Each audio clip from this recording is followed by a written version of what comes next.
بسم اللہ الرحمن الرحیم۔ آج کا جو ہمارا موضوع ہے وہ پاک بنگلہ دیش تعلقات کے حوالے سے ہے۔ آج ہم بات کریں گے پاک بنگلہ دیش تعلقات کے حوالے سے۔ تو تاریخی حقائق کے طرف ہم جب دیکھتے ہیں تو متحدہ ہندوستان میں موجودہ بنگلہ دیش مسلمانوں کا سب سے زیادہ اکثریتی صوبہ تھا۔ تحریک پاکستان کے دوران اس صوبے کے مسلمانوں نے سب سے بڑھ چڑھ کر قربانیاں دی تھی۔ قیام پاکستان کے بعد اس میں موجود بنگلہ دیش شامل کر کے ناگزیرہ مملکت کا دایاں بازو بنا دیا گیا، جسے مشرقی پاکستان کہا جانے لگا۔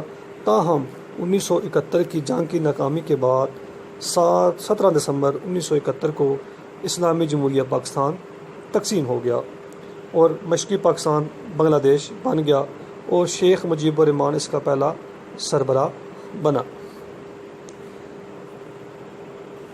تو اس حوالے سے ہم جب دیکھتے ہیں، کیونکہ جو بنگلہ دیش تھا پہلے پاکستان کا حصہ تھا، اسے مشرقی پاکستان کہا جایا کرتا تھا، لیکن کچھ ایسی خدشات کی وجہ سے پاکستان جو ہے وہ دو لخت ہو گیا، ٹوٹ گیا۔ اسلامی سربراہی کانفرنس منعقدہ لاہور میں بنگلہ دیش کی شرکت۔ فروری 1974 میں اسلامی جمہوریہ پاکستان کے تاریخی شہر لاہور میں دوسری اسلامی سربراہی کانفرنس منعقد ہوئی۔ بنگلہ دیش کے سربراہ شیخ مجیب الرحمان نے اس میں شرکت کرنے سے انکار کر دیا۔ اس پر مصر کے صدر انور سادات نے کانفرنس میں بنگلہ دیش کی شرکت یقینی بنانے کی کوشش کی۔ ان نتیجے میں بنگلہ دیش نے اس کانفرنس میں شرکت کی۔ پاکستان نے ابتدا میں بنگلہ دیش کو تسلیم کرنے سے انکار کر دیا۔ بعد ازاں دوسری اسلامی سربراہی کانفرنس میں مسلم ممالک کے اصرار کے سبب اسے تسلیم کر لیا گیا۔ دوسری اسلامی سربراہی کانفرنس کے بعد وزیر اعظم پاکستان ذوالفقار علی بھٹو نے بنگلہ دیش کا سرکاری دورہ کیا اور دونوں ممالک کے درمیان باہمی تعلقات کے قیام کی راہ ہموار کی گئی، تاکہ جو ان کے جو تعلقات ہیں اس کو دوبارہ سے بہتر بنایا جا سکے۔ انقلاب بنگلہ دیش کے بعد 1975 میں بنگلہ دیش دوستانہ تعلقات میں حائل سرد موری کا خاتمہ ہوا۔ پاکستان نے بنگلہ دیش کی اقتصادی امداد کرتے ہوئے 50,000 ٹن چاول اور 10 ملین گز کپڑا بطور تحفہ بھیجا۔ پھر جب ہم دیکھتے ہیں پاکستان اور بنگلہ دیش کے تعلقات کے حوالے سے جب ہم بات کرتے ہیں تو 1976 میں پہلی بار دو مسلم ممالک کے درمیان سفارتی تعلقات قائم ہوئے۔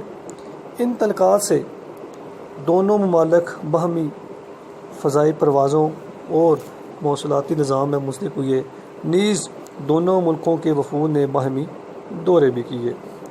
یعنی 1976 کے بعد ان کے تعلقات میں بہت زیادہ بہتری آئی۔ 1981 میں پاک بنگلہ دیش خیر سگالی کا قدرے بہتر دور شروع ہوا۔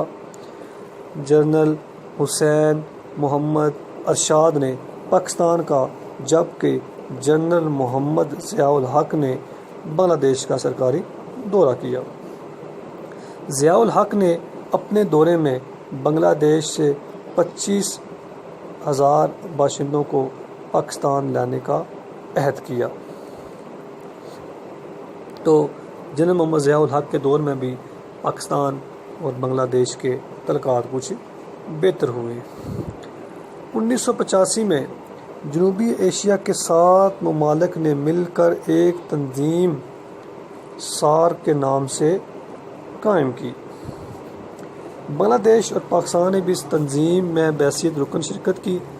تنظیم کے پہلے سربراہ بنگلہ دیش کے سربراہ جنرل حسین محمد ارشاد مقرر کیے گئے، جبکہ پہلا اجلاس پاکستان میں دارالحکومت اسلام آباد میں ہوا۔ پھر ہم جب دیکھتے ہیں تو 1987 میں بنگلہ دیش اور پاکستان کے مابین مشترکہ اقتصادی کمیشن قائم کیا گیا۔ اس کمیشن کے سبب ہر دو ممالک میں تجارتی اور اقتصادی تعاون کے فروغ میں غیر معمولی مدد ملی۔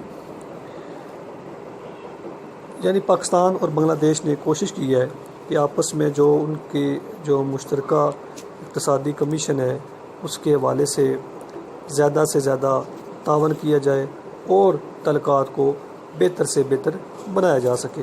تو اس حوالے سے بنگلہ دیش اور پاکستان نے آپس میں تعلقات کو بہتر بنانے کے لیے زیادہ کوشش کر رہے ہیں، اور اس کوشش کے حوالے سے ہمیشہ پاکستان کی کوشش رہی ہے کہ بنگلہ دیش کے ساتھ دوبارہ تعلقات اچھے طریقے سے بحال کیے جائے تاکہ پاکستان اور بنگلہ دیش کے تعلقات زیادہ سے زیادہ اچھے ہو سکیں۔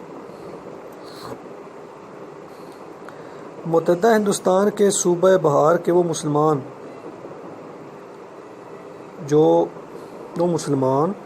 جو پاکستان کے لیے اپنا گھر بار اور مال و اسباب چھوڑ کر ہجرت کر کے مشرقی پاکستان پہنچے تھے، وہ خود کو قیام بنگلہ دیش کے بعد پاکستانی کھلاتے تھے۔ 1982 میں پاکستان نے ان بہاریوں کو وطن واپس لانے پر اتفاق کیا۔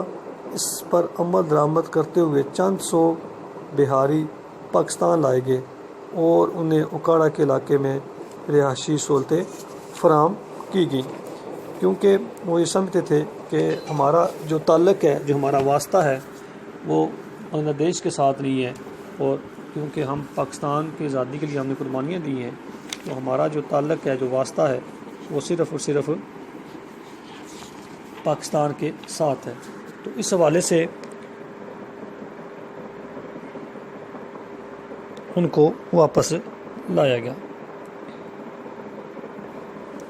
تو جب 1985 میں جنوبی ایشیا کی جو 7 ممالک کی تنظیم سارک بنائی گئی، تو اس حوالے سے جو بنگلہ دیش اور پاکستان دونوں ممالک ہیں، آپس میں ان کو قریب لانے میں کافی زیادہ کوشش کی گئی، اور یہ آپس میں اس لحاظ سے کافی زیادہ قریبی ہی ہو گئے۔